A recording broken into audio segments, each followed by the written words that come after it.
Hey, what's going on guys, aarava here, and welcome back to my F1 2017 career mode, episode number 121 today for the start of Season 7 here at the Australian Grand Prix. If you did miss the last episode, number 120, be sure to go see that, the finale of Season 6. That will kind of explain to you at the end of that video why we're starting the way we are right here at the beginning. Usually, obviously, for many seasons now, I've been starting with a brand new team, but we're here back again with Mercedes, because unfortunately, due to my reputation with pretty much the entire grid and the way the game kind of sees that fit, I did not get any contract offers at the end of last season. I don't know, maybe the game thought any other team couldn't afford me after becoming a quadruple world champion 4 in a row we have now done from Season 3 to Season 6, or, you know, whatever have you. But, you know, it means that I'm here in Mercedes once again for the start of Season 7, and like I said at the end of last episode, you know, I'm not going to modify or, you know, tweak the series in any kind of way. This is the raw representation of what my base game vanilla career mode is like on F1 2017, and this is my actual raw experience of the game. 7 seasons in, and I've been stuck with Mercedes, unfortunately. It's a rather unfortunate situation, because I would have liked to have tried a new team, maybe a lower down team, but we're going to have to at least go till the British Grand Prix to maybe see what kind of mid-season offers we get then. But it does put us in a very unique position in terms of I don't want to be in the team, but I'm stuck with the team and have to try and do the best, obviously, and personally I want to still do the best as a driver, but I don't really care for what the team does and how the team performs, and so I won't be this time around being too kind maybe to Lewis Hamilton on track and, you know, strategy wise. I won't really care how we're doing in the constructors, because all I'm going to care about is myself, be very selfish in that kind of way for the Drivers' Championship, and to that effect I'm probably not going to spend any R&D points, because why should I? I'm going to be leaving the team, or I hope to leave the team 100% by the time we get to the British Grand Prix. After that Grand Prix is over, I hope to be putting pen to paper for a different team. So to that effect, why should I be helping out a future rival on track by upgrading the car any more than it is already? So you're going to see that top right hand side R&D points tally just go up and up and up now for the next 10 races, as I'm not going to be spending any points. I'm just going to try and push myself personally and try and do as well as I can in this car for the first 10 rounds, and then I'll be hoping to jump ship for a brand new challenge and a brand new team that I actually want to be in now for the rest of at least Season 7. So very unique and weird position to be in for career mode. I kind of like it though. I kind of like this dynamic of I don't want to be here, but I'm stuck here, so I have to just do the best I can to kind of perform personally. So we go forwards towards practice then, and one change you might visually see on my Mercedes car compared to last season is I've reverted back to my original number 22. That was the race number I personally picked at Season 1. Of course, when you win the championship, the champion can put number 1 in his car if he wants, and I've had number 1 on my car ever since we won the championship in Season 3. I've carried that now for 3 seasons after I won it for the first time around in Season 3, but I think after winning 4, I kind of personally feel like retiring number 1. You know, that's my decision as a champion if I want to run number 1 or not, and so I'm going to retire number 1 as a number that I'm going to use. I'm going to go back to my roots and go back to number 22 that I had on the Toro Rosso and the Renault I had in Seasons 1 and 2. I kind of like that in that kind of way. And then you'll see my helmet, it's a little bit different this season. Those of you who follow me over on Twitter and Instagram would have got a really nice close-up exclusive shot of my brand new helmet that I designed with a kind of off-white collab there.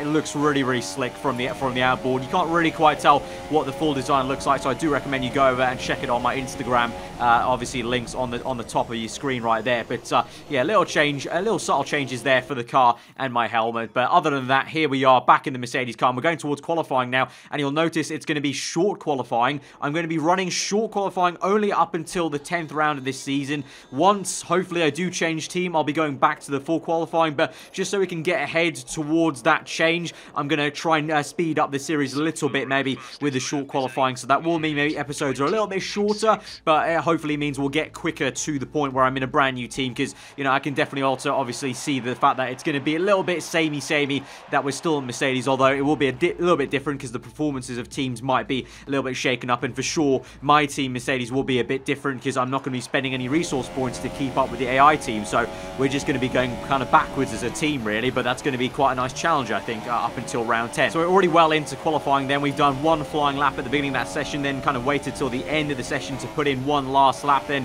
the track grip's going to be the highest it ever will be in this session now, as all the rubber's been laid down. A little bit of a lock up into the second last corner, then through to the last, chuck it left, then right in 4th gear, rev it out, and up into 5th, open DRS there at the line, and coming towards the line. At the moment, we're in P8 across the line. We'll have to wait until the animation, so anticipation of where we come. It is going to be only P7 in one place ahead, although P7 at number 7 is my lucky number, so hopefully that will be a good one for us. But Hamilton up there in P2, so at the beginning of this season, Hamilton feeling a lot more comfortable already with the car. Of course, it's not going to feel too different to the end of last season, really. Although, kind of once again, apart from Force India there, I've kind of noticed that same pattern that every single time there's a new season, no matter how it kind of ended last season, sometimes the game and the cars and the AI kind of like to try and go back towards what it originally was in Season 1. But clearly, Force India have kind of retained some speed there with Sergio Perez on pole position. But we'll have to see what the race is like. It's overcast at the moment, so there may be some rain to come.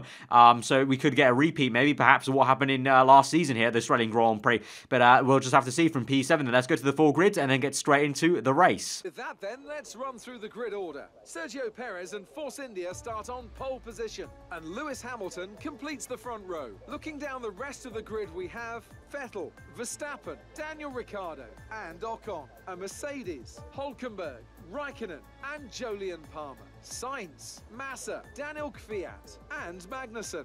Alonso, Ericsson, Romain Grosjean, and Stoffel van Dorn. Wehrlein and Lance Stroll rounds off the grid. And now it's time to head down to the track.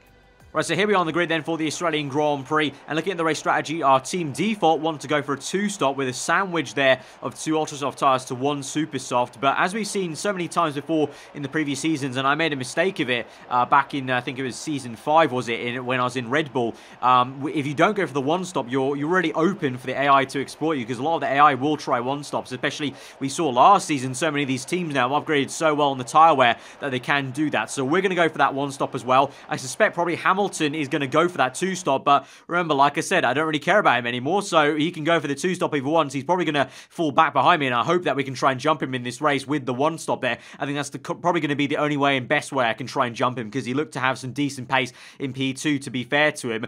So we're going to go ultra soft to the soft tyre then, and so it's going to be a case of trying to preserve the tyres on the first stint, and then just trying to keep track position then later on in this race. But let's get into it then as we go towards 5 red lights for the Australian Grand Prix. Round number 1 of Season 7 is underway. So 5 lights are out, and it's a great start there for Esteban Ocon. A lot of wheel spin for us in 3rd gear. But we're up into rich mix, but Sergio Perez off pole position, still in the lead. Hamilton down the inside for P2. We go round the outside of the Frenchman into turn 1. The 2 Red Bulls go side by side with Verstappen there on the right, Ricciardo on the left. We're going to try and force a bit of space to the right-hand side, cut across Ocon then to try and dive down the inside of Verstappen. I think Ricciardo has just been pinched out there by the Dutchman, and he finds himself now fighting Ocon and down the way. So our rival, well, still technically our rival in-game, because we carry forward the rivalry, the actual in-game menu rivalry from the end of last season. So he's down the order then, but he finds his way back past Ocon then on the next lap, clearly, because he's there on the top left in P6. You can see we're in P5 now, right at the gearbox of Verstappen, but unable to make a move there. It's still Hamilton in 2nd, Vettel in 3rd then, but Perez is stormed away and already getting a gap on the mini-map there, but frustration on that previous lap then to try and make a move on Verstappen, and this time round I'm going to go for it down the inside in the same place there that I hesitated to make a move last lap. We've gone for the dive this time, and we're down the inside. He's gone the long way round though, and Verstappen's got some good grip there, and he's going to try and squeeze us towards the grass. We just about keep it on the grey stuff there and on the curbing, but through the final corner he's going to have the better run. It kind of tightens up for us, and I don't know if he did that intentionally, but he kind of forced us to lift off a tad. But now with rich mix, and we've got slipstream there on the left hand side, we'll go as DRS is activated now on this next lap, but we don't need it. Into turn 1 we go, and we're up into P4 now behind Ocon, still fighting hard to maybe trying to overtake Daniel Ricciardo, but we're up into P4 with clean air to now try and chase down Sebastian Vettel and our teammate Hamilton. You can see clearly from what we can see on the replay cameras, Sergio Perez has already bolted and is pretty much dominating this Australian Grand Prix with only a few laps gone already, as we move now on towards lap 6 now, chasing after Vettel. Rich mix deployed, and we've got a decent amount at the beginning of this race, of course, so let's try and use it and try and get ahead, because track position is going to be everything for us today. And so as we slide through to the next straight, well, we'll try and make a move if we can get this slipstream going, and it will be be a bit of a tight pass here, so we might have to be a little bit patient, maybe try and do the switchback move effectively that we've done before in this high-speed chicane. Here we go for it on the left-hand side. Vettel on the outside will break a little bit earlier to try and get a tighter line now for the second part of the chicane. We've gone over the curbing slightly. It's going to be very close stuff there with Vettel. A bit of contact on the front left there as Vettel almost really didn't want to give us the room almost and didn't kind of see us in the mirrors, but we were certainly there and we were commanding enough room there to make the move, and we are ahead of Sebastian Vettel now up into P3. So Mercedes 2-3 then. So we've carried forward some of the speed we had at the end of last season as a team, but now I'm going to try and see if we can maybe chase after Hamilton. But first I kind of break the toe here as we cross the line onto lap 7, trying to break the slipstream that Vettel has then as we go now and chase after Hamilton with a bit of clean air. And Hamilton himself has a lot of clean air on Perez, is unable to catch him, so that might kind of just indicate that maybe this is around maybe the best we can hope for. It looks like that Force India, at least in Perez's hands, is very, very decent, which is good to see, because remember last season so many times I was saying that it was unfortunate to see Renault and Force India start so slow. It looks like so far this race Renault have started slow, but at least Force India are looking very, very fast at the beginning of the season. But now we've got a retirement there for Stoffel Van Dorn's McLaren. He parked up with an engine failure, and that was previously you saw Hamilton into the pit lane then for an earlier pit stop than I am, and he went onto the super soft tyres, so confirming that Hamilton is doing that default 2-stop that the Mercedes crew were hoping that I would go on. I'm going to ignore that. You can see we're in P1 at the moment on lap 11, and as other people set the fast lap of the Grand Prix, I'm just about hanging on to the neck of this Mercedes car, and I'm going to go on towards the end of lap 11 and now make my pit stop. I'm going to come in for a set of yellow wall soft tyres, and that will see us towards the end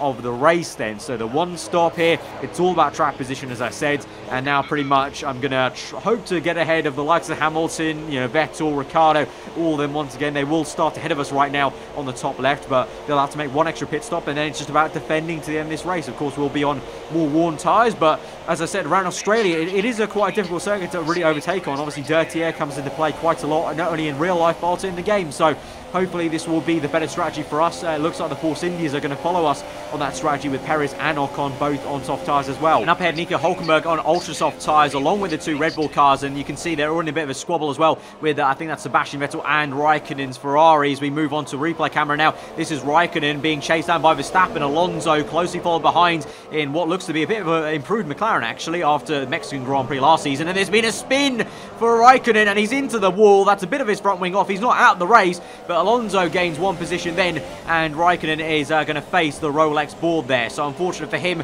and so Vettel is the only one flying the flag then in the points for Ferrari today, and we're closing up to Vettel now, and he's on the tail end of a train there of I think that's Daniel Ricciardo, Danica Fiat, and then also another car involved there as the Russians holding up Vettel. Vettel tries to go the long way round, and it's going to be maybe a great move there for Sebastian around the outside that right-hander. That's a really unorthodox place to make a move there, but he's made it work. We're getting boxed in as we try to feed it around the outside of Danica Fiat there. I couldn't go to the inside like I wanted to because his car was just there, so I had to try and make a move to the left-hand side there. We had to do a bit of off-roading almost on the grass a tad as we went through, and Fiat was squeezing us quite hard there on the right-hander. We were back up into P6 now, but we're facing the back end of Vettel once again. But we've got Lance Stroll now, blue flags here. I was hoping he would hold up Vettel a lot more than he did, and actually I don't think, yeah, he's not going to hold us up, but I was kind of worried he was going to, and he kind of goes off circuit and causes yellow flags there. But unfortunate that he couldn't help us out, close down Vettel. But of course Vettel is going to make a pit stop anyway, and talking about that, there we are. Ricciardo's in, Hülkenberg's in, and here is Vettel in to the pit stops, all three of them on ultra soft tyres, so they come in earlier for what will be a set of super soft, I would imagine, to the end of this Grand Prix. Meanwhile, I continue on. Hamilton so far is continuing on because of course he was on to super soft, so he's doing the alternative to what these guys are all doing. He's going to end on a set of ultra soft tyres. But there is Hamilton, and then there is Sergio Perez confirming to you he is on soft tyres going to the end of this race, and you can see the gap he's got to where Hamilton was on track and to where I was on track. Absolutely dominating the race, the Mexican is. But here goes Hamilton now finally into the pit lane later in this race now from super soft tyres. This will be onto a set of ultra soft tyres, and so we will overtake him. I believe the gap was around 15 seconds Hamilton had, so the pit stop is quite a slow one around Australia. The pit lane is one of the slowest pit lane speed limits in the calendar actually. So as we come across the line now towards lap 22, so with only 7 laps to go now in this Grand Prix, we're up into second place. So Hamilton is going to be not even third, he's going to be lower because Ocon follows me through. He's right up my gearbox actually in P3. So now we try and defend from Ocon to try and stop the 1-2 for Force India and try and hold P2 there. Meanwhile, later on in this race, down the order is Nico Hülkenberg around the outside the high-speed chicane, and it's a lovely move for the German on, I think that is Max Verstappen then, and Hülkenberg trying to pull the Renault back up. The two Renaults didn't have a great qualifying, but clearly they have some decent pace in the race. So once again, Renault with a sluggish start, and now it's an unfortunate end for Lewis Hamilton, my teammate. He's parked up with an engine failure, smoke coming out the back of that Mercedes car, and so he's out this race. But as I said, I don't really mind too much. I don't really care.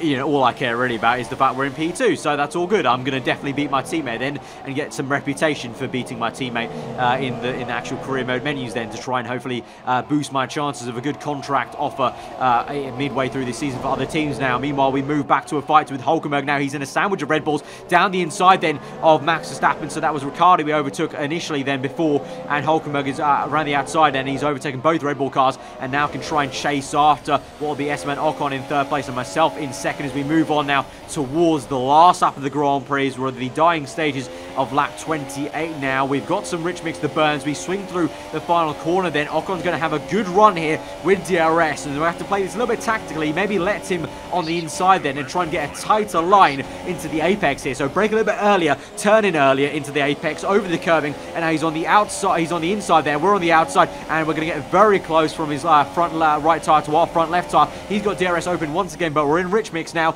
and we're going to go deep as we can, open up the steering wheel and push him out there and keep P2, and that's actually going to allow Hülkenberg to go down the inside then, and he's used that to his advantage to get up into P3, and so it will be Sergio Perez that has won the Australian Grand Prix in a very dominant fashion, as I've said a few times now in this episode. But we're going to come through for a decent P2 then, ahead of Nico Hülkenberg, just ahead of Nico Hülkenberg, but absolutely awesome stuff there for us. I don't think anyone was touching Perez, so I consider that the best of the rest, really, in terms of what was a very difficult Grand Prix for everyone against this man, Sergio Perez. So second place, 18 points, decent enough. I think you can see the car still definitely does have some pace in it, but as I said, because we're not going to upgrade the car, at least that's what I'm thinking so far, up until round 10, as I said, the arguments for that, because why would I upgrade it if I'm going to leave the team, and so they'll effectively become rivals later on. So although the car looks decent at the moment, you may see as we go towards the British Grand Prix, the car might get slower and slower, and so it's going to be more of a challenge to maybe mix it up with the Renaults, the Red Bulls, the Ferraris, what have you.